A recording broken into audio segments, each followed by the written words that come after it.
Bagis. Hi everyone! Good morning! Bonjour! Buongiorno! And dzień dobre! And hello everybody! It's me again, Jamela Renfolen! And today nga po is pang 2 days na po natin dito sa Italy. At ito nga po ang ganap natin dito sa Florence.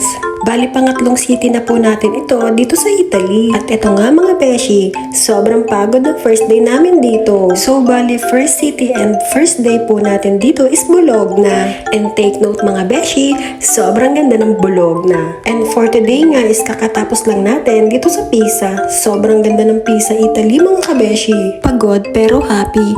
Pero honestly mga kabeshi, sobrang na-enjoy ko ang Pisa. Ay, sobrang ganda ng Pisa, Italy, grabe. And then, now is we are here in Florence. At ito nga po pala ang pangatlong city na napuntahan natin for today. At alam nyo ba mga kabeshi, dito sa Florence, dito ko nakita yung mga pinag-aralan natin sa social studies. At parang magkakaroon pa yata ng back to school. Char! And take note, legit na legit talaga yung mga characters sa aklat ng social studies about history. At tama nga yung mga nire-recite natin nung mga araw na estudyante pa tayo. At dati nga ay kilala ko lang sila sa pangalan. Ngayon, nakita ko na ang mga rebulto nila dito sa Florence. At ang sarap lang sa pakiramdam na yung inaral mo noon is nakikita mo na ngayon. At alam nyo ba, dito sa Florence, sobrang daming painting. At sobrang dami kong natutunan dito sa Florence. And dito nga sa Italy rather, feeling ko nga is bumabalik ulit ako sa pag-aaral ng mga history. Pero in fairness, nung nag-aaral ako, is favorite ko talaga ang mga history rather. Gustong gusto ko kasi yung mga mini-memorize at nire-recite. Kaya kapag oras na ng history subject namin, ay paldo. At active na active ako noon. And take note, nakikipagtalo pa ako noon sa mga kaklase ko. Ay hindi! Hay nako, pang storytelling na tuloy ito. Alam niyo ba, dito sa Italy, ikukwento ko na sa inyo. Kasi dito sa Italy, unang apa ko dito is sobrang gaan ng pakiramdam ko. At kapag tinitingnan ko ang mga tao dito sa Italy, is parang ang yayaman nila. Or baka siguro, mahirap lang talaga akong nilalang, kaya ganon ang feelings ko. Grabe, no comment na lang talaga ako dito, lalo na sa Pisa, and then dito sa Florence, napanganga na lang talaga ako dito. So, bali kami palang tatlo ang magkakasama sa paggagala dito sa Italy. At yung iba naming mga kasama, ewan ko, hindi na namin alam kung asan sila. Kasi nagkanya na nga kami pagdating namin dito sa Italy. At grabe pala talaga ang history ng Italy, lalo na tong Florence. At gusto ko man ikuwento sa inyo ang buong istorya kung ano ang history ng Florence. Pero wag na lang kasi baka bukas pa tayo matapos.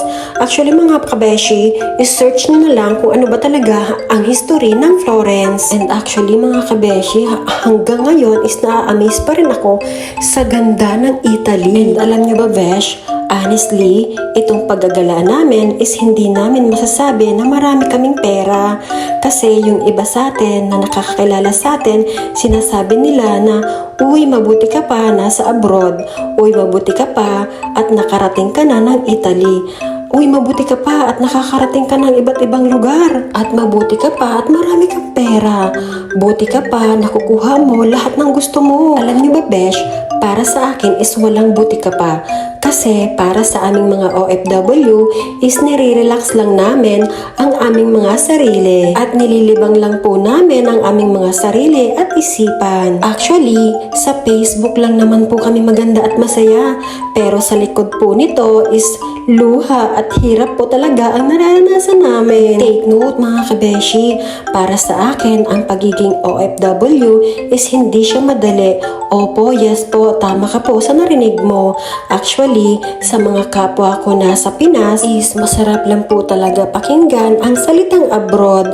Pero kapag andun ka na sa sitwasyon, doon mo lang po marirealize na tama po pala. At syempre, para sa aming mga OFW, yun lang ang masasabi ko. At hindi naman pwedeng puro trabaho na lang ang gawin namin.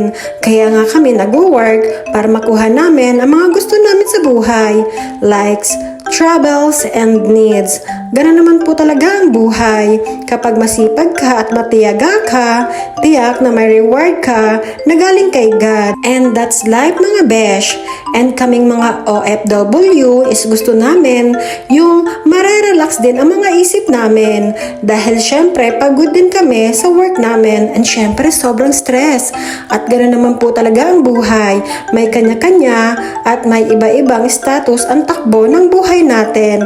At syempre, at may iba-ibang kwento ang buhay natin. At kung may nasabi po akong hindi maganda, is pakicorrect na lang po ako. And sorry nga po pala sa mga nasabi ko kasi naging madamdamin po ako dito. At alam nyo ba, dito sa Italy, mahilig din silang mag-family day. Like na lang nang nakita nyo na nagbabanding talaga sila. At alam nyo ba mga besh, dito sa Italy, meron din kaming fort na napuntahan na talagang sineselebrate nila ang kanilang family day. Kaya ikaw besh, isama mo na ang Italy sa backlist mo kasi sobrang ganda dito at worth it na worth it. At alam nyo ba mga besh, inabot na kami ng gabi dito sa paggagala dito sa Florence.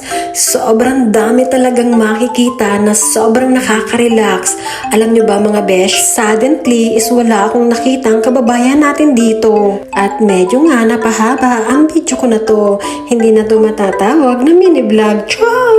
At hanggang dito na lang po at ang haba-haba na po talaga ng nasabi ko dito. And this is my true experience in my life na gusto ko lang pong i-share sa inyo mga kabeshi. And this is my mini vlog or long vlog. And thank you for watching and see you next vlog. And do Bisenya, do Yutra, and follow for more. Bye!